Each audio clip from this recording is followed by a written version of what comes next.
숨 막히는 도시의 밤, 박시우는 낡은 모텔 침대에 누워 있었다.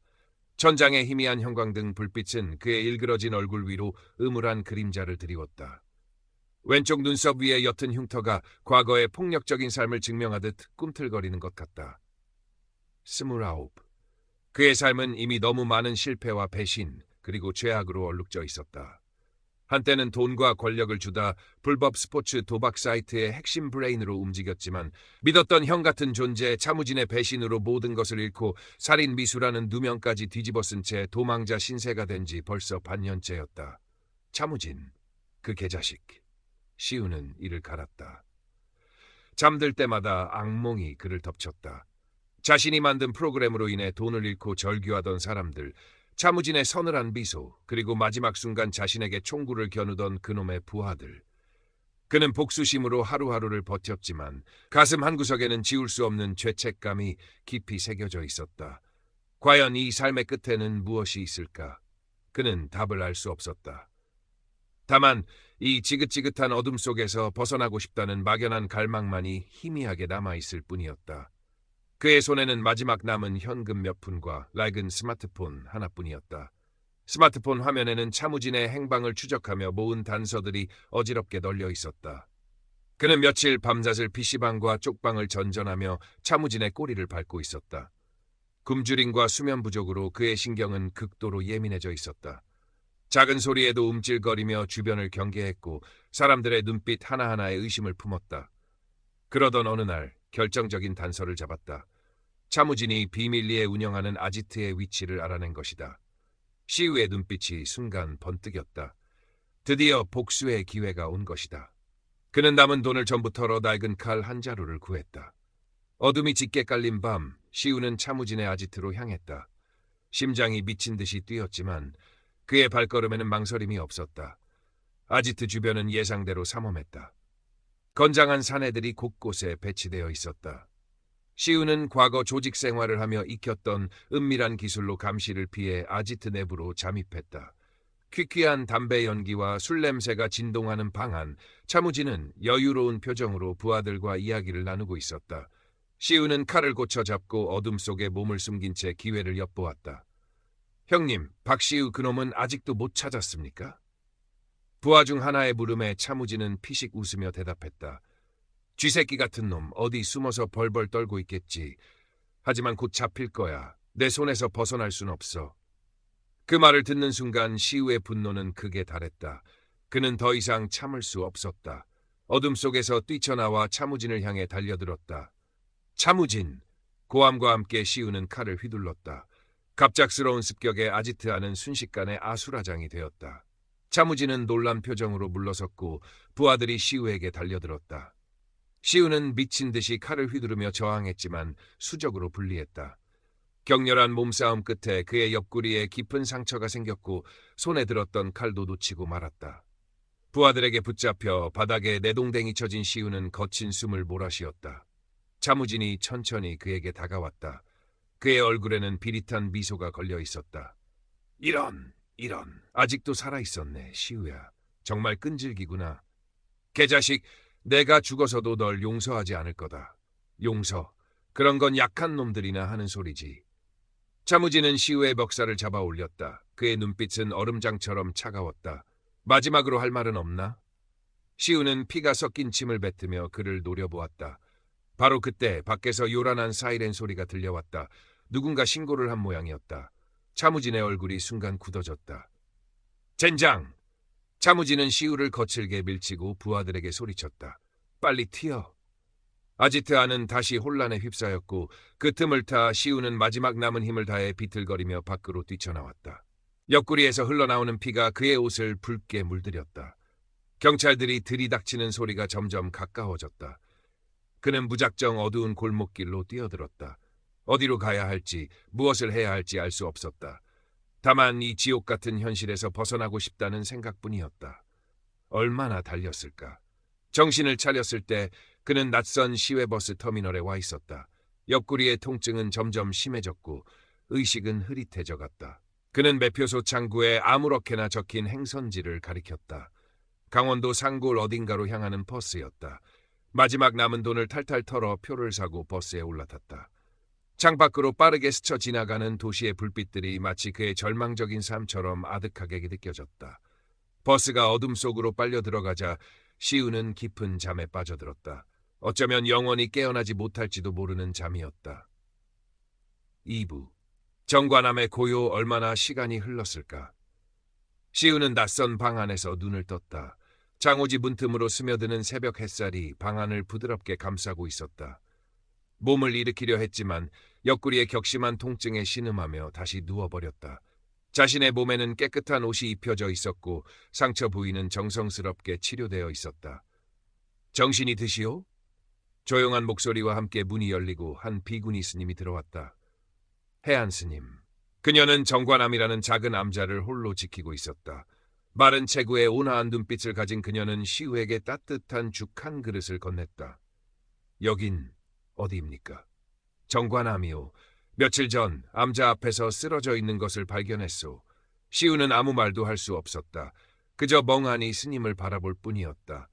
스님은 더 이상 아무것도 묻지 않고 조용히 방을 나갔다. 시우는 천천히 죽을 떠먹었다. 며칠 만에 느껴보는 따뜻한 음식이었다. 그의 얼어붙었던 마음이 아주 조금 녹아내리는 듯한 기분이었다. 정관함에서의 생활은 단조롭고 평화로웠다. 새벽 예불 소리에 잠을 깨고 스님과 함께 소박한 공양을 하고 낮에는 암자 주변을 거닐거나 장작을 패는 등의 일을 도왔다. 처음 며칠간 시우는 극도의 경계심을 풀지 못했다.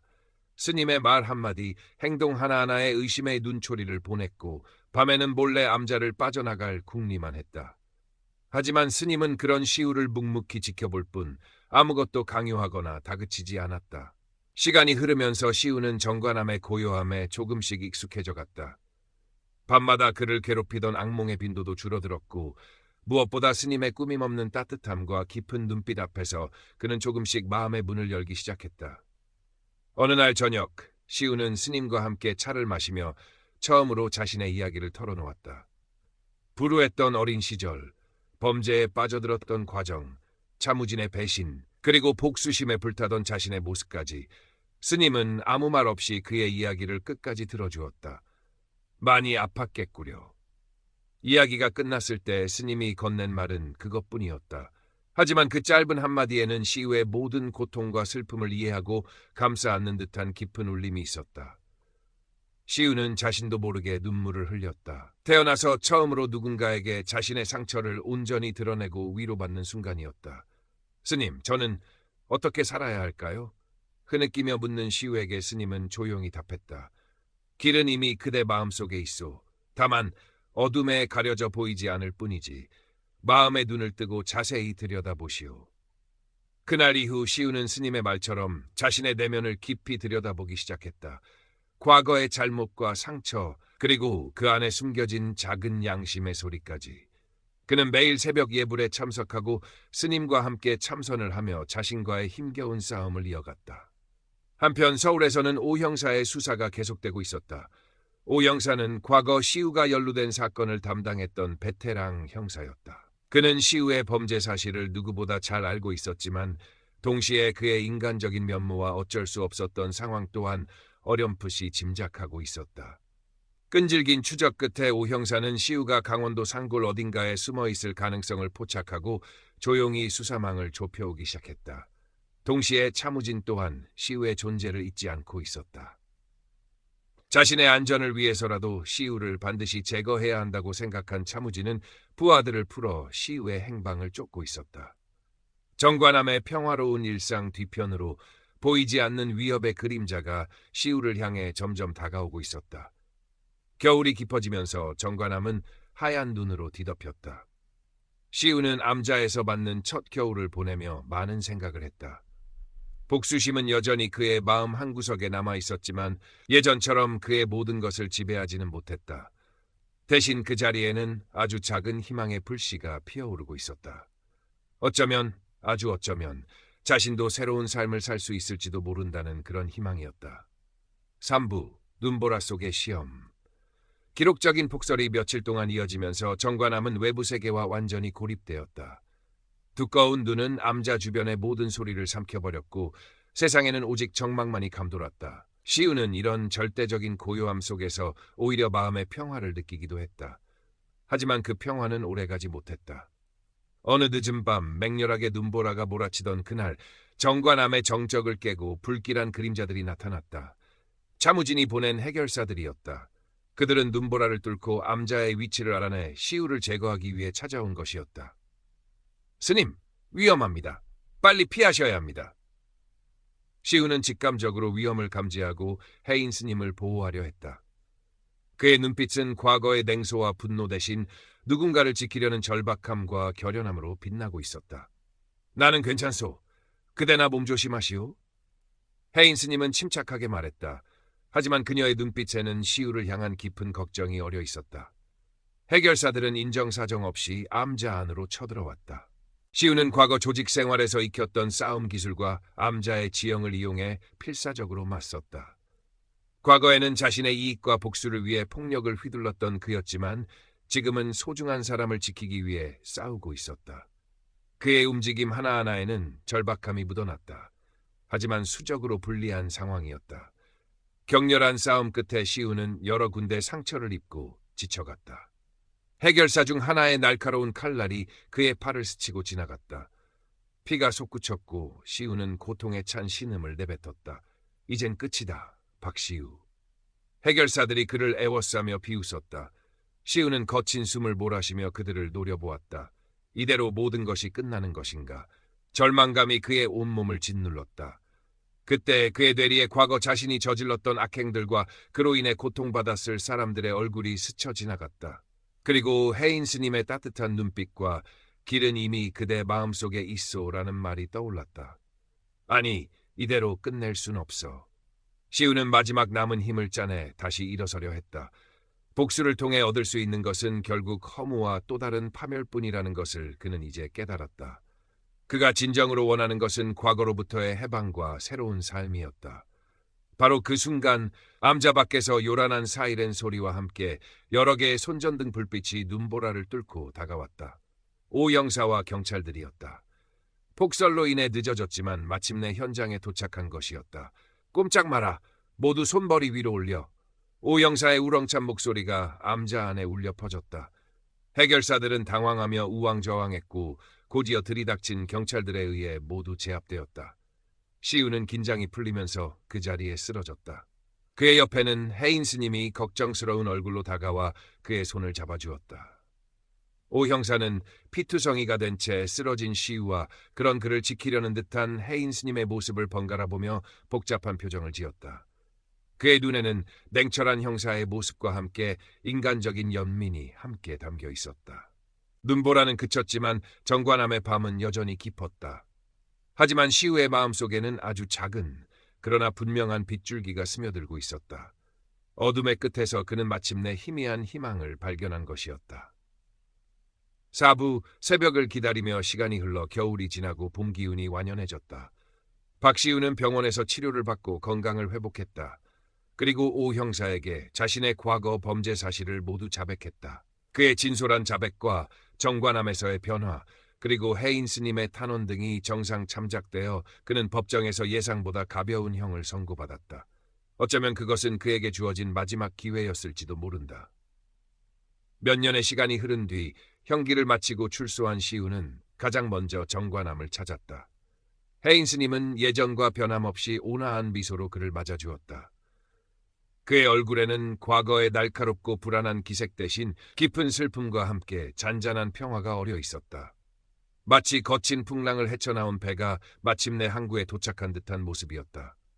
시우는 정관함에 머물며 해인 스님을 도와 암자의 거진 일을 하거나 산속에서 약초를 캐고 인근 마을의 어려운 이웃들을 돕는 소박한 삶을 살아갔다. 그는 더 이상 과거의 악몽에 시달리지 않았다. 차무진에 대한 복수심도 시간과 함께 희미해져 갔다. 물론 그를 완전히 용서한 것은 아니었다. 하지만 더 이상 증오와 복수심에 자신의 삶을 워감하고 싶지는 않았다. 대신 그는 매일 자신의 과거를 반성하고 새로운 삶의 가치를 찾아가려 노력했다. 주말에는 익명으로 인근 도시의 청소년 쉼터를 찾아가 말없이 봉사활동을 하기도 했다. 자신과 비슷한 아픔을 가진 아이들에게 작은 힘이라도 되어주고 싶었다. 그의 행동 하나하나에는 진심이 담겨 있었고 그 과정에서 그는 자신도 치유받고 있음을 느꼈다. 어느 이른 새벽 시우는 정관 앞마당에서 해인 스님과 함께 떠오르는 해를 바라보고 있었다. 동쪽 하늘이 붉게 물들며 장엄한 일출이 시작되고 있었다.